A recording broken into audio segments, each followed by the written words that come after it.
chers collègues. Moi, je souhaite attirer votre attention sur la mise en œuvre d'une loi qui nous est chère au Sénat. C'est la loi Didier de 2014 qui vise à répartir les responsabilités et les charges financières concernant les ouvrages d'art de rétablissement des voies. Ce sont donc les ponts construit en l'occurrence pour rétablir une voie de communication appartenant à une collectivité interrompue par une infrastructure de transport de l'État ou de ses établissements publics. On pense bien sûr à VNF, à la SNCF, au réseau routier, ferroviaire et fluvial.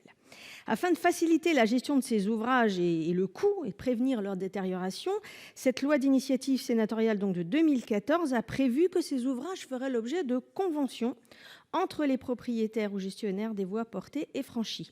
Ces conventions devaient préciser le rôle de chacun quant à la gestion des ouvrages au niveau opérationnel, c'est-à-dire les modalités d'intervention, mais également les modalités de répartition du financement entre les différents propriétaires ou gestionnaires des voies, relatifs donc à la surveillance, à l'entretien, à la réparation, au renouvellement, donc des conventions absolument essentielles.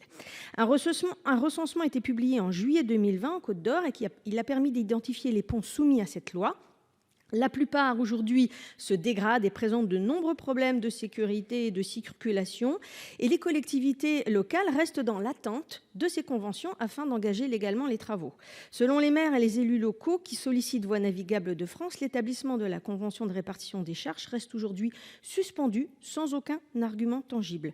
Ce retard à organiser l'organisation publique conformément à l'esprit de la loi est donc préjudiciable aux usagers, mais elle expose aussi les collectivités, les maires à une insécurité à la fois juridique et financière, et aujourd'hui ils ne peuvent plus attendre. Madame la ministre, je souhaiterais donc savoir si les élus doivent solliciter en urgence la médiation du préfet, prévue dans l'instruction du gouvernement du 15 mars 2018 pour activer ce dossier, et d'autre part, pourquoi les ponts soumis à la loi, et donc à convention, ne seraient pas éligibles au programme national Ponts, comme l'indiquerait aujourd'hui le CEREMA aux élus. Je vous remercie.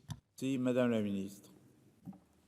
Merci Monsieur le Président, Madame la Sénatrice Loisier. Donc, comme vous l'avez rappelé, la loi 2014-774 du 7 juillet 2014, dite la loi Didier, a pour objet de répartir par convention les charges financières relatives à la surveillance, l'entretien, la réparation et le renouvellement des ouvrages d'art de rétablissement des voies interrompues par une infrastructure de transport entre, d'une part, les propriétaires ou les gestionnaires des voies portées et, d'autre part, ceux des voies franchies. Elle ne remet pas en cause la jurisprudence constante du Conseil d'État selon laquelle ces ponts sont des éléments constitutifs des voies dont ils assurent la continuité. Par conséquent, les collectivités demeurent responsables de leurs ouvrages. Elles sont tenues de réaliser tous les travaux nécessaires pour empêcher leur dégradation et assurer leur sécurité. La contribution du gestionnaire de la voie franchie est de nature financière, la maîtrise d'ouvrage ne lui étant pas transférée.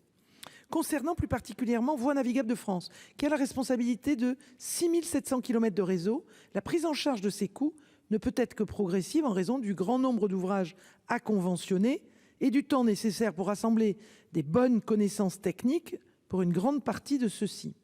Si la négociation, comme vous l'avez indiqué, pour conclure une convention de répartition n'a pu aboutir, alors la loi Didier prévoit en effet une médiation du préfet du département à la demande d'une des parties.